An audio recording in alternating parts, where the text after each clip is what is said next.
Simudzirai shumba. Mweya ukabuda mararama. Simudzirai. Simukirai. Amwa ehonde shumba. Zvaita. Ehonde. Zuru wakamburidza mabwirira ndifunga kuti pane chipenyu chichabuda. Zvakatombozi mari yakatumirwa kugeneral ndikati anhu eHarare akasvika anode chingwa zvichainyatsude. Uchaite general. Uchaita. Ngatichitaite home care. Hapana chichatombobuda. Ya home care masi. Ndakadoza masalt and sugar solution. Hapana chiri kubuda basi zviri kutoite worse. Dai mwine nhamba dzaya anoweza mabox. Mavhunza kuti inomodi. Chigwende checho nini chini. Kana kuputse wardrobe ngoti mabox acho mazwana yakudhurwa ngasina police box. Anandosara achirya zviro kwazvo. Sorry.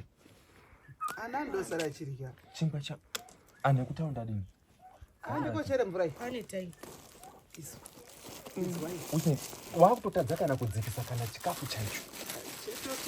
Ukaona munhu wakutigwa nekudzia pasina. Arimoti kitsa dzasuru chatambira padizai. Imi nini kumakuwa pachine nzvimbo iri pakaigoma isikadi paya. Kumakumbo kwacho nzvimbo iripo. Ndinotombori nyutura rakadaro. Anorwara nayo nini? Ndandisikachariziba. Haachararamiba. Zuro takatonga tichitaura nenyaya yacho kuti upenyu hapachina ba. Onini arora anyu ndazwa chiti adodzoka nhasi. Inini paunini ndofana mafonera ere mai onini mai 2 mabhodha. Agara akasuka. Dust agarisa asikashanda. Mazuva maira akapfura pa. Ndinokanda papera. Murude saza ere. Murude yamufiba. Amumbofiba. Imviro basa amufiba.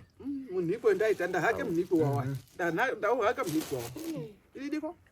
Apeno. Anwe mapolisi. Muda budisa umwe ere. Simudzirai. Shumba. Achakoni basi. Anofa. Ana shuma ande kutaurwa zvoti mwana. Avhure nzira atambire mwana. Vamubvuta.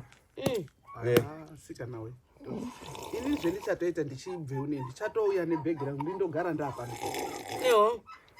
Andizvo ere mayoni tichigara. Ndiyama bhegi. Ndichindogara ndimuchenge